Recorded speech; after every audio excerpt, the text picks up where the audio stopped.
Hello, welcome to Stevens Creative Finance. By now you should be set up and ready to start your journey in making your first investment. I've recommended that you set your account up on Coinbase.com because they've been there since crypto first came out. They've had the most years on the market to keep you safe and protected from hackers. They also have their accounts insurable through what they call a product called Coinbase One, and depending what platform you're using on your phone or on your desktop, in the upper left hand corner on the main page of Coinbase, they have like a box of dots, and you click on that and then it brings down a drop menu for your account. And if you scroll down through that, you should see Coinbase One, and that'll show you that you'll have 30 days to start trying it out for free, which if you do that, when you make your purchase, there won't be any additional fees attached to it for the first 10 or 15 transactions that you make per month. After that, you get into a subscription fee if you want to insure it. If you're only at $5, you probably don't want to insure it at this time and do it at a future date.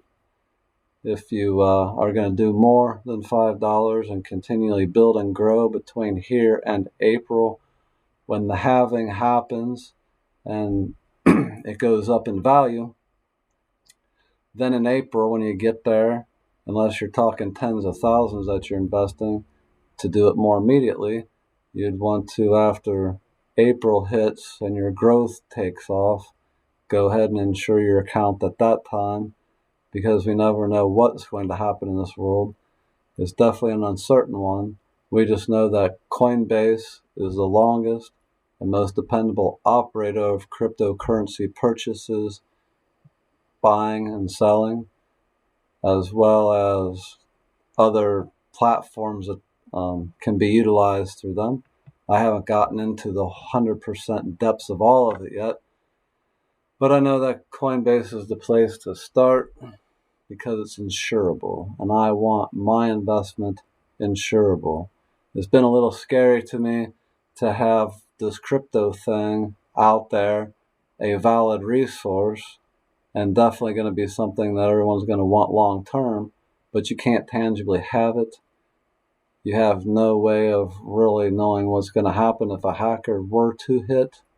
But Coinbase takes all the fears out of it for me, and that's why I got started, is because they will let me insure my account, and that way the purchases I've made there, the investments that I've made, will be covered under an insurance policy if anything were to happen. I'm not just 100% out.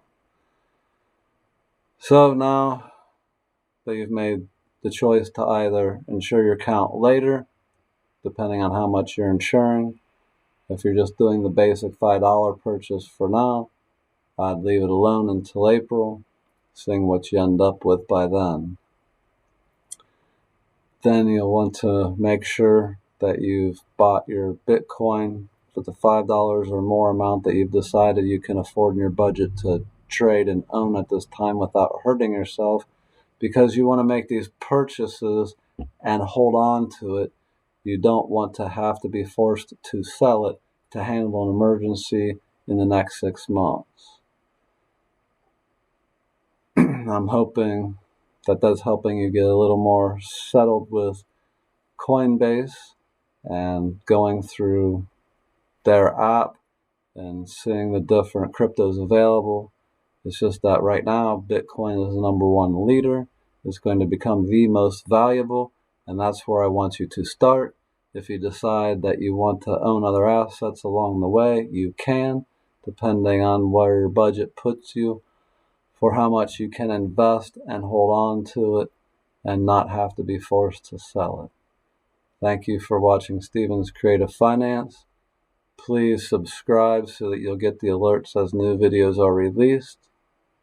I appreciate your time and attention, and I'm hoping that it makes a difference for your future.